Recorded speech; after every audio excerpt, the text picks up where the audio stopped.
What is happening and what is up? Hold out your glass, because we're about to fill it up. All things continually lead back to serpents, dragons, fairies, Nephilim, and fallen angels. In the distance looms a mystical mountain. As Mike Heiser used to say, if it's in the Bible and it's weird, it's probably important. At its peak, a great fire burns, concealing the Prometheus lens.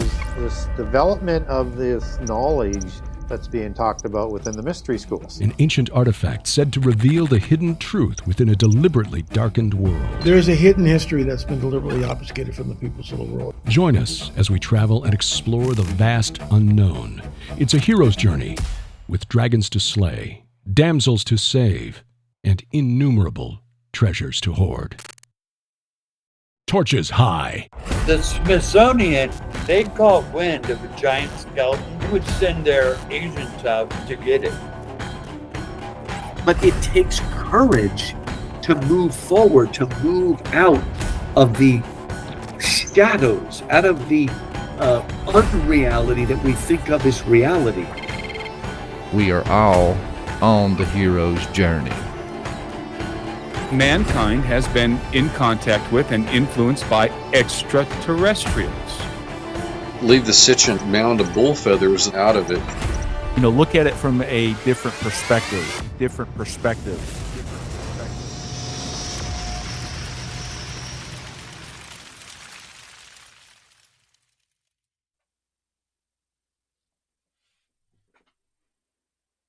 Hey guys, how's it going? As you can tell, this ain't a normal broadcast. I don't have the lights on or any of that stuff, but man, I just found out that that Barrie Schwortz has passed away, and I interviewed him, when I first started this show, and it was on the Shroud of Turin. And I've made many comments that, I planned on making a video and trying to promote that thing more now that I have more followers, because I didn't feel that that video got the recognition and the playtime that it should have gotten.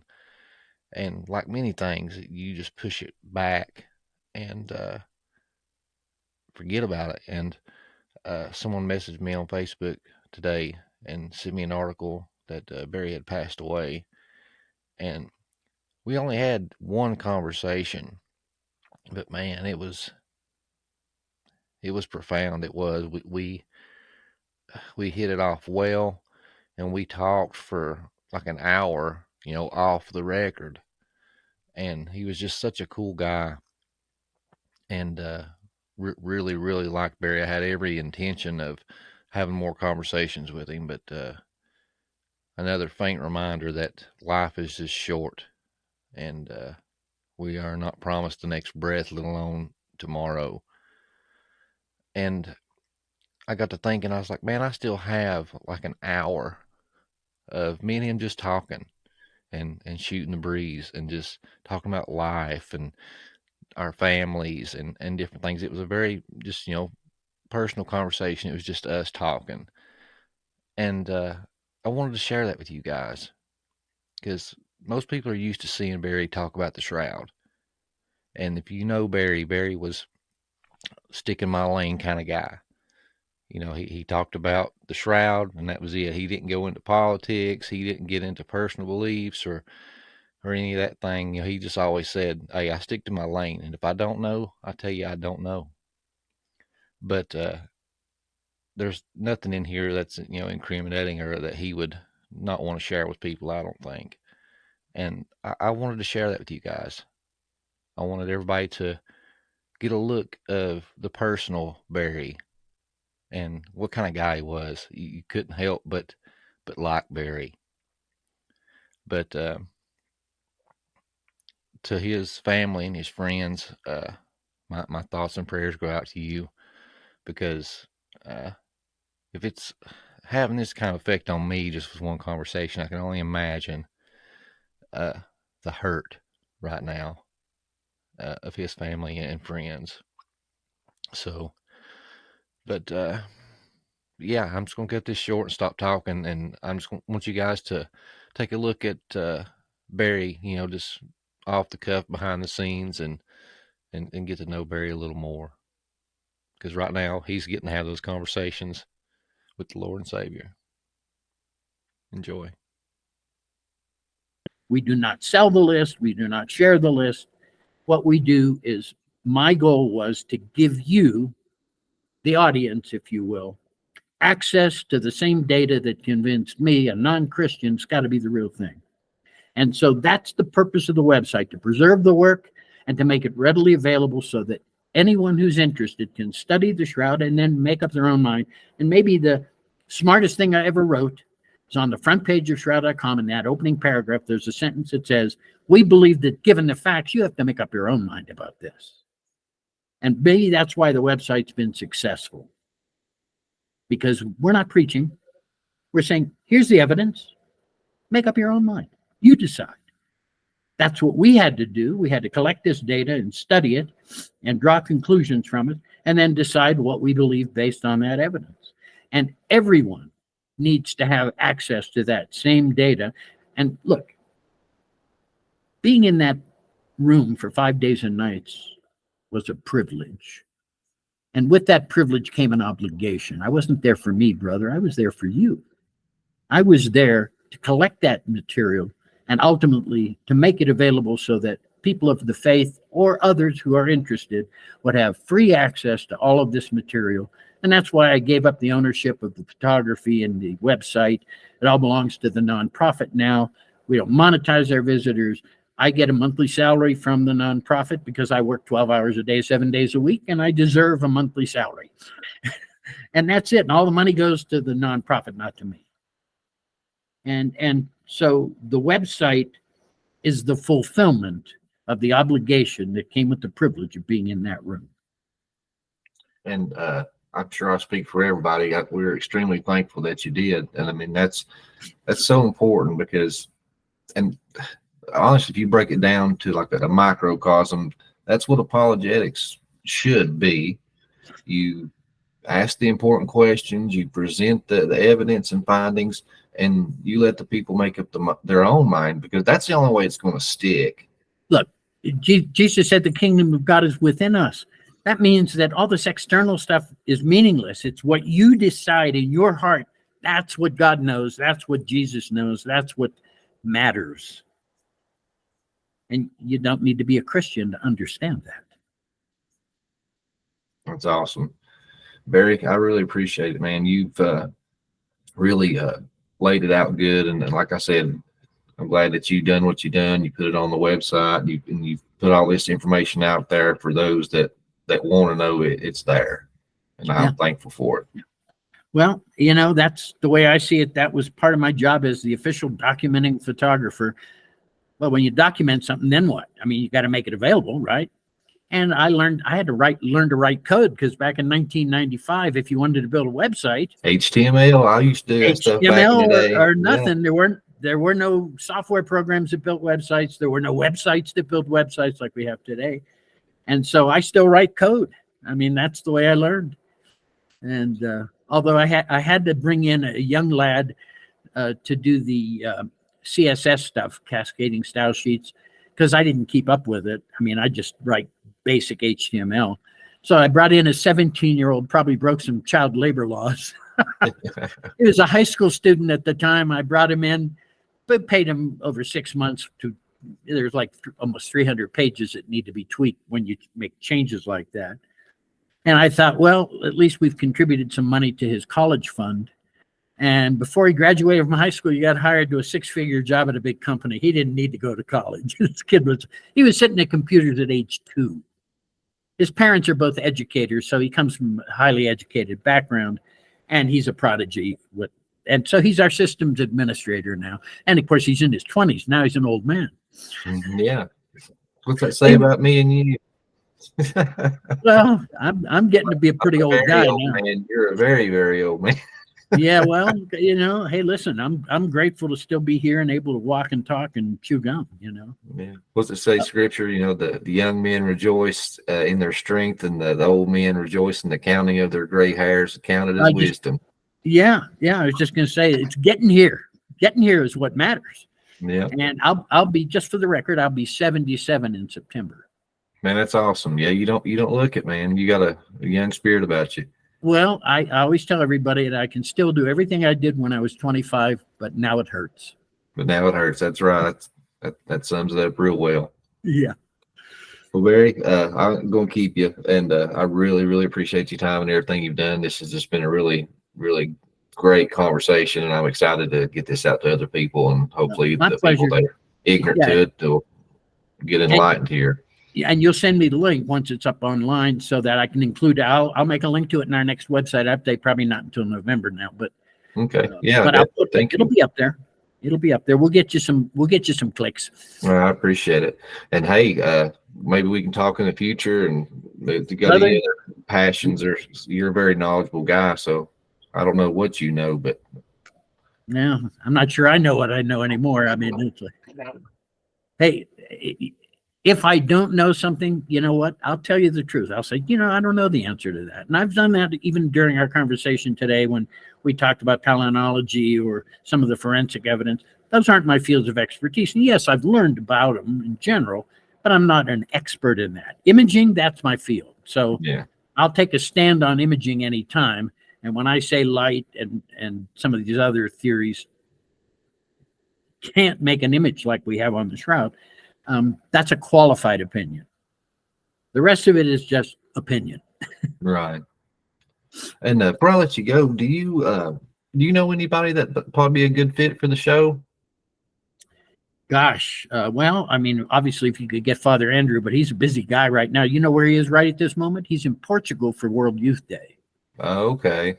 So, yeah, you're not going to be able to get him. I'm not sure if he's checking his email or not, but I'm sure he's very busy. Right. And he and Dr. Cheryl White, who's a member of our board of directors, she's a professor of history at LSU Shreveport, and Nora Creech, who's a very active Shroud researcher. The three of them are making a couple of Shroud presentations for World Youth Day over this week sometime. I don't know exactly when. But they're there to make that. So you won't be able to get a hold of Father Andrew right now. Right. I'm pretty sure. You might write him, and it might take him a little time before he can get back to you. Yeah. But this show, we're just basically we just re-examine just different things, just basically anything I find fascinating. But history, alternative history, Nephilim Giants, L.A. Marzulli, that kind of stuff. Conspiracies, just all that kind of realm. Yeah, I see you got one of the elongated skulls back there. Yeah, I really like the whole Nephilim Giants and Deuteronomy 32 worldview. Mike Heiser, love that stuff. A little beyond my scope, but hey, I don't dispute anything. If I don't know, I say I don't know, and I leave it at that. And I've not studied those things very much, although I know LA, and I talked about it a little bit. But he talked to me mainly about the Shroud, and he was sitting here in the living room with me. So he's been here at the house. He's a good guy. Yeah, he is. Yeah, I like him a lot. And he's an older guy, and he's out there running around and making young men like me look old or lazy. So how old are you, Justin? I'm 38. Oh, you are a young lad. Yeah, I'm in the midterm here, I guess. I have a son. My son is 43, so okay, that'll tell you. I have two grandkids that are both teenagers, 15 and 18, and they're all taller than me already. I mean, monsters. So it's very cool. I'm happy to be here in Colorado. So I moved to Colorado to be near my son and my grandkids. Okay, you're out there next to Trey Smith. I love his stuff. He's actually the one that got me looking into all this stuff. I don't know who that is. Yeah, he's a YouTuber, and okay. Yeah, he talks about the Nephilim Giants and all kinds of fallen angels, all that different kind of quote unquote weird stuff. Yeah, he's here in Colorado. Yeah, I see. I didn't know that. I'm about an hour west of Colorado Springs in the high country behind Pikes Peak. My house, where I'm sitting right now, is 8,400. Okay. So yeah, and Doug Van Dorn, you familiar with him? The name sounds familiar, but listen, I get 150 emails every day. Right. Don't ask me to remember any names besides my own. Right.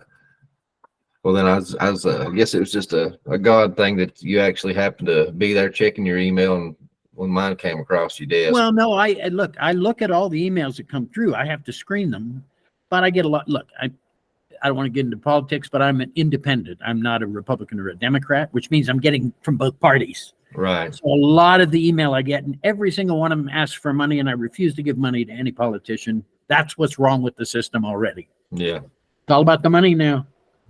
It doesn't matter which side of the fence you're on. That's true. Period. Oh, yeah. Yeah.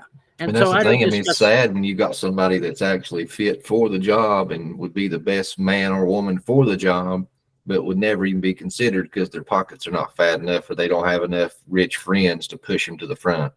That's the problem. It's all about the money now. And so I don't give money to politicians, but I will donate to Wounded Warriors. I will donate to St. Jude's Hospital for Children.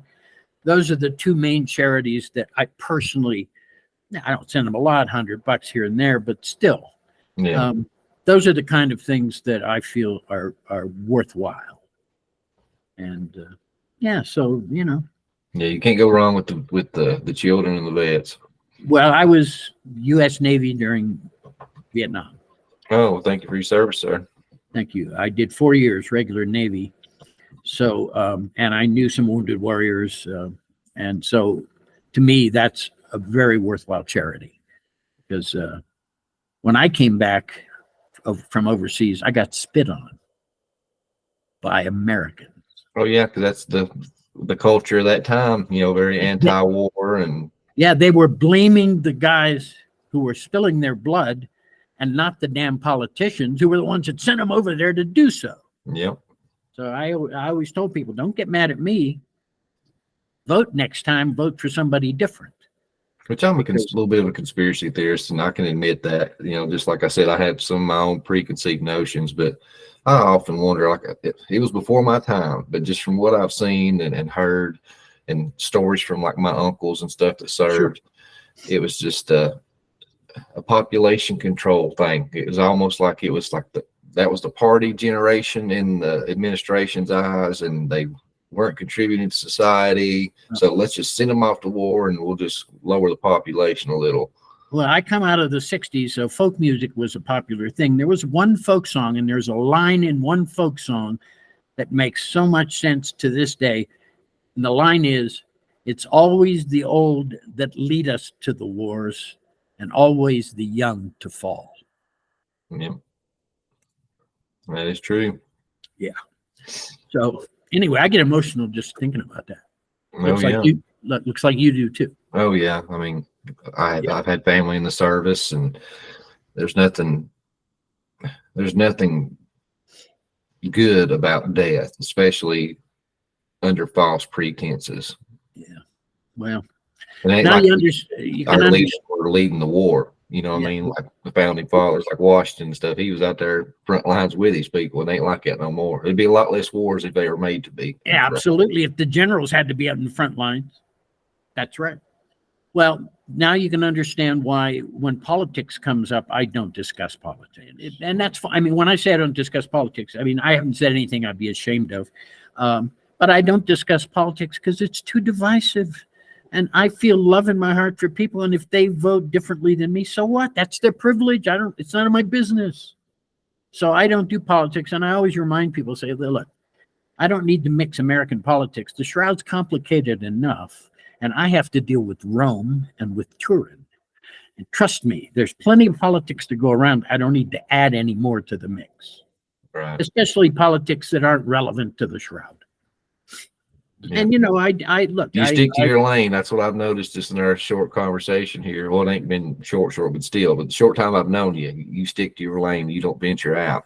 No, I'm smart enough to say I don't know that. Or I can quote another expert. I've learned because I work with all the experts. So I can certainly convey what they've taught me. But I'm not making those claims for myself. If I make a claim about forensics, it's because the forensic experts have said that. And I've learned what they've said. And so that's what I talk about. So, yeah, it works out fine. Look, telling the truth is easy. It's making up a bunch of BS that's the hard part, because then you got to remember what lie you told last time. Yeah. The only hard part about the truth is if you offend somebody, and that's usually my problem. I'm too blatantly honest sometimes, and I get through my face. Dealing with the Shroud, I've learned another word that you'll need to work on. It's called diplomacy. Diplomacy. And there are times when you really want to say something, and instead you say something less. Yeah, now that I definitely need to lasso my tongue a little bit. Look, when I was your age, bro, I got to tell you, man, get out of my way. Oh yeah. And after 4 years in the Navy, my language was very salty. Oh yeah. But you're a grown up. You've heard it all. Oh yeah. Yeah. That's something I'm still working on. That's why I tell everybody, Well, I've gotten a lot better through my faith and growing, closer with God. And my wife, she's refined me a lot, but hey, man, I still got a long way to go. But you can let go when you need to. Oh yeah. I'll just walk away and let it out. Look, doing podcasts like this gives you some discipline where you know that you're being recorded now. Yeah. So you want to be sure that you don't say something you'll regret. Because let's face it, when I do one of these talks, I'm very careful about what I say because it's going to show up on the internet. It's going to be there forever. Yes. And if I put my foot in my mouth, it's going to be there forever. And see, this is my practice because honestly, where I'm recording, I can edit some stuff out. But I mean, I eventually want to start doing live shows and stuff. And that's why I was telling my wife, I said, it's easy when you are talking with somebody, especially, if you can just kind of warm up to each other or you've talked to them a couple times before, it's easy to get caught up and just think, oh, hell, it's just us two guys. There's a lot of eyes on. Yeah, there's a little red light up in the corner up there that's saying that's being recorded. Yes. So, but here's the thing. Do we have a good closing for you? Should we record something just to give you a closer? I don't know if we did it or not. I can just, because I know at the end of it, right before we stopped and kind of started going off, you were talking about your website. I was just going to end it right there. Because usually I try, if people, or if I'm talking to somebody and they have a website or a book, I give them an opportunity to plug their stuff. Sure. Yeah. So I know at the end there, you talked about your website and your work. So I was just going to chop it there. Hey, if you're satisfied, good. Remember, I was a video producer, director, and editor. So I've spent more time behind the camera than in front of it until the last 20 years or so, where now I wind up in front of the camera. But because I was a producer, director, and editor, I'm not intimidated by cameras and microphones. Yeah. I put them in other people's faces for 45, 50 years. So I know how to deliver a soundbite. I know how to bring it to a logical conclusion and throw it back to the host, which we did a few times during our talk. Yeah. Where I came to a logical stopping point so that I could throw it back to you for the next question. Mm-hmm. But I've done the good thing too is I just try to let people talk. When I listen to a lot of these podcasts and stuff, it's like people are always trying to interrupt, and it's like if you just sit back and let them go, I mean, you don't know what kind of nuggets you're going to come. And it's less work on your part anyway. Oh yeah, and then after they're done, if you got something you want to add, you can start playing tennis with each other. Well, that's the beauty of doing this format, and I've written this on our website that I've appeared in over 20 cable TV documentaries, History Channel, Discovery Channel, Smithsonian, BBC, all of them. You name it, I've been on all of them. You started reading the list at the beginning there, if I remember right. Yeah. So I've done all those, and I've just learned how to do this.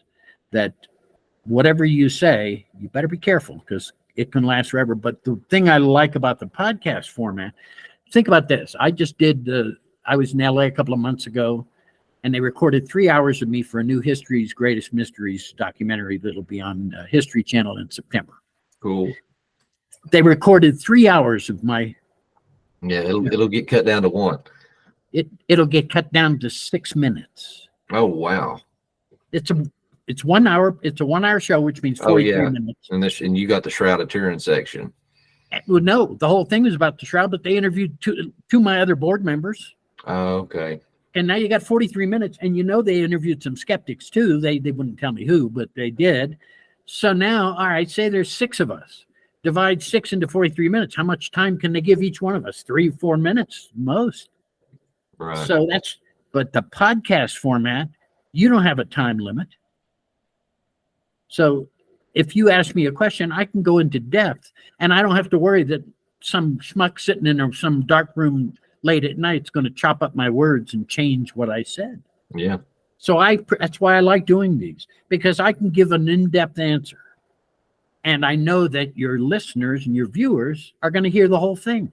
Yep. It's not going to get one little soundbite chipped out of the very last word I said. So I prefer this format, and that's why I was happy to do it.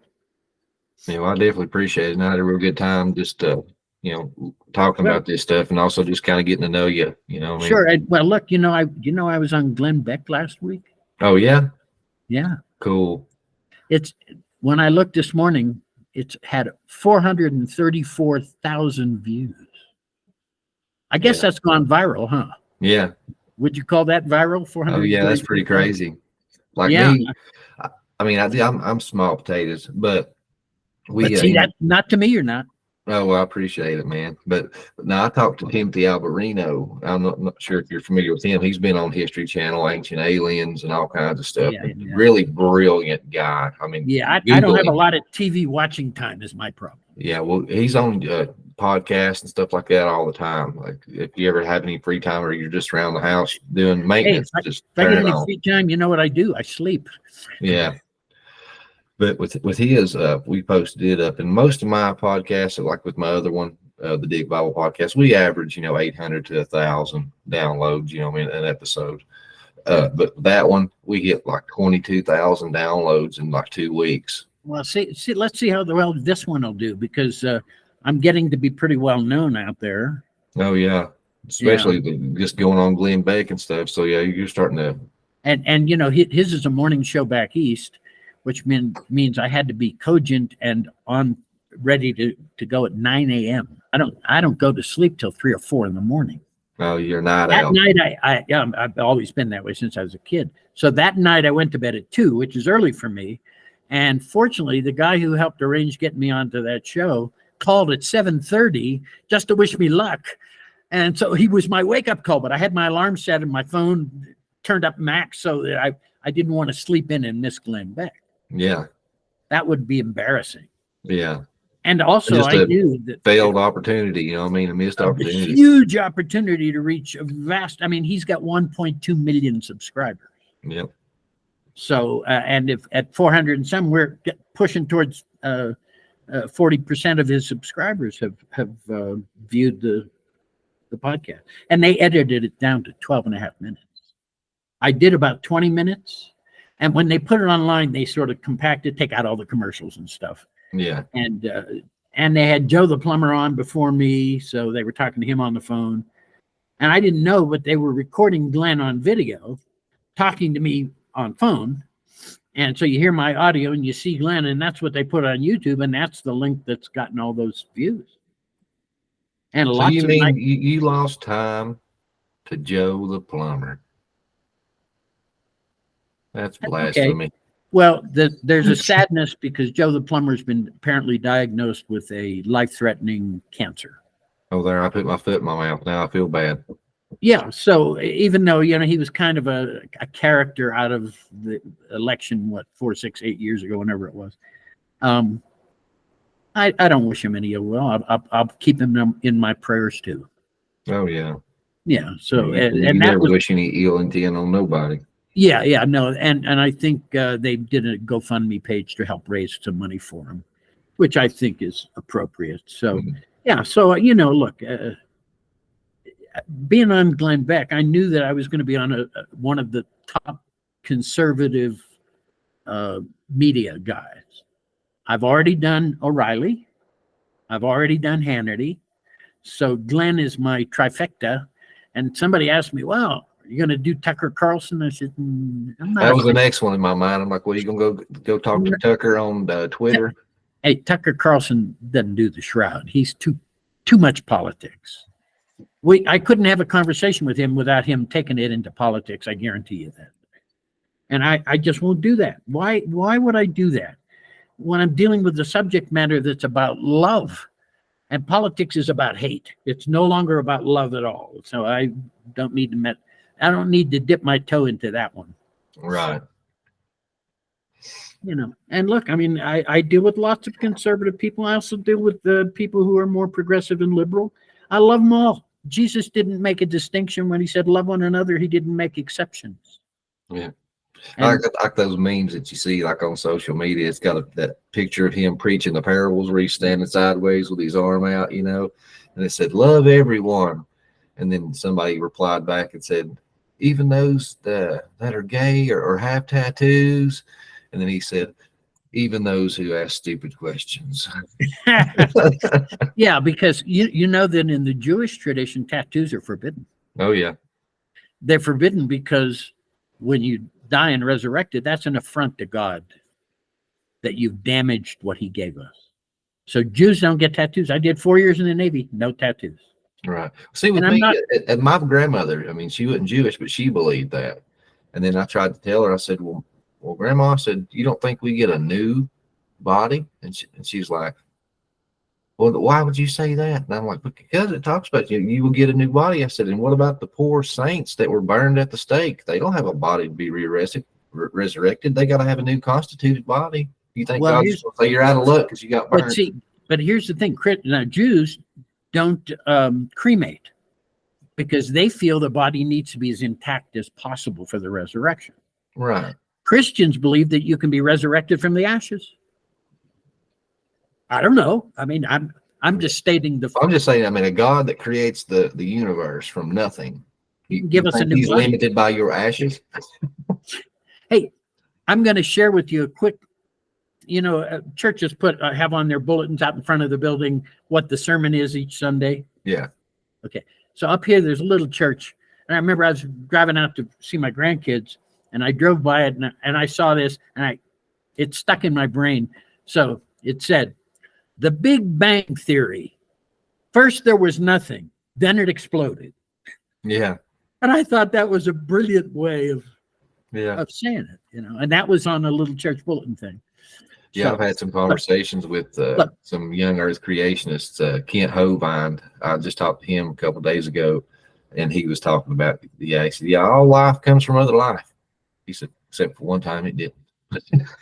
Well, look, I don't go into those things. I haven't studied theology, philosophy, or any of those things. And I respect those people who have those opinions, and I don't challenge anybody. Look, you've seen, you said it very well. I stay in my lane. Yeah. Because the minute you start stepping outside of that, then you're easily, you damage your own credibility. Right. So it takes a smarter man to say, I don't know, than to fake it. And see, me, that's why I always like to say, well, I'm just speculating, you know, or this is conjecture. It's always fun to speculate. There's plenty of that in the world of the Shroud, believe me. Oh, yeah.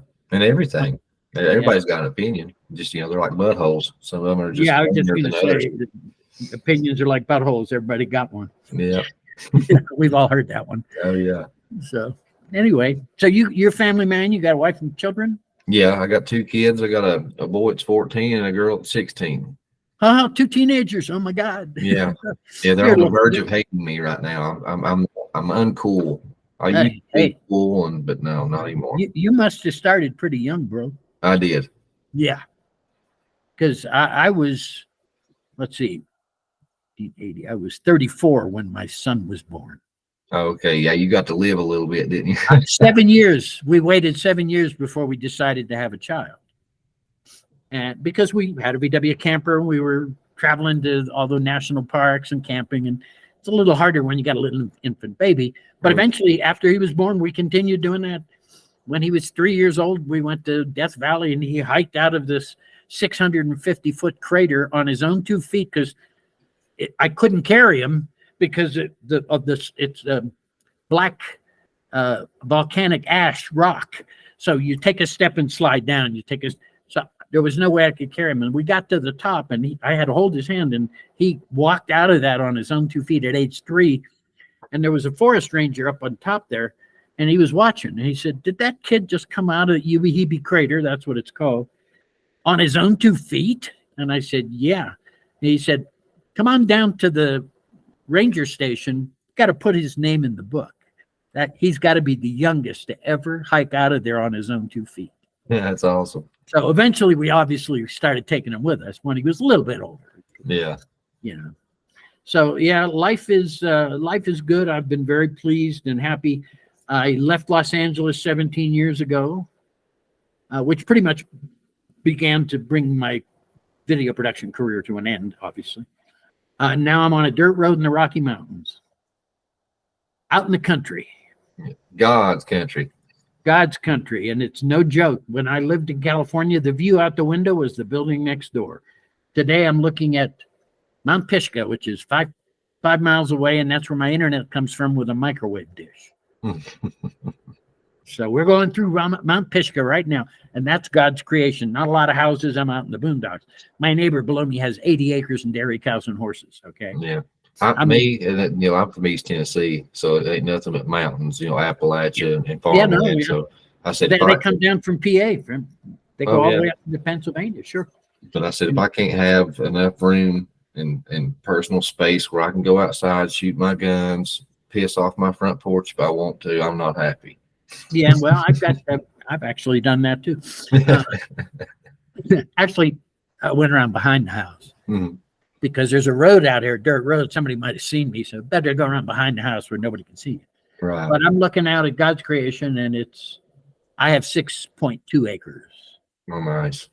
So I just got a little under 12. Yeah, that's. But it's all woods, and I love it. It's like a privacy fence. It just wraps all the way around me. Yeah, I don't have woods because up here that fire danger is pretty serious. Yeah. I have decomposed granite boulders. No lawn to mow, no fire mitigation required. if the boulders start burning, we're already gone. It doesn't matter anymore. So, anyway, well, this has been fun, and oh yeah, I like it when it can be comfortable and personal. Maybe even this kind of thing, it definitely helps get on the right channels and stuff, because we don't have any advertising, we don't count clicks, we don't monetize our visitors. I don't really pay so much attention to the numbers because they don't. Yeah, it's interesting, but it doesn't serve us financially or anything. Right, there ain't no real motivation to so it every day. Yeah, so the numbers are no big deal. I know people are looking, I can tell, and that's all that matters. So we're not counting heads. Many websites that are funded by advertising, of course, that's how they generate their revenue. We don't make a dime from our visitors unless they choose to donate, and we're 501c3, it's tax deductible, Yeah. But we don't monetize our visitors. This has to be free. This has to be free for everybody. Because I'm Jewish, there were already people thinking that I was doing this about money. So I legally transferred the ownership, got a lawyer, did it legally, transfer the ownership of the photography, the website, and all the other Shroud materials over to the nonprofit. So any money that comes in goes to the nonprofit, not to me. Well, Barry, let me get off here, brother. My dog's sitting here scratching at my leg. I think he needs to go outside. Check him out. I'm surprised that not one of my 3 cats jumped in my lap like they often do when I'm on camera. Oh, what a cutie.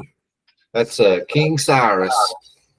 Oh, he's giving you lots of love. Oh, yeah. He's been scratching at me. He's like, Dad, I need to go pee. What do we call him? King? I just call him Cy.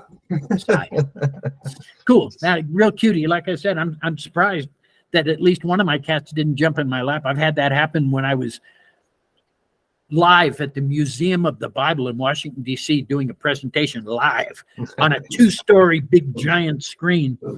And see that chair behind me here? Yeah. I didn't realize, because I'm focused on the audience and making a presentation, I didn't realize one of my cats had jumped back there and was just looking over my shoulder. I didn't notice. I never noticed it. And it was afterwards, somebody sent me an email and said, what's the name of your cat that was watching you?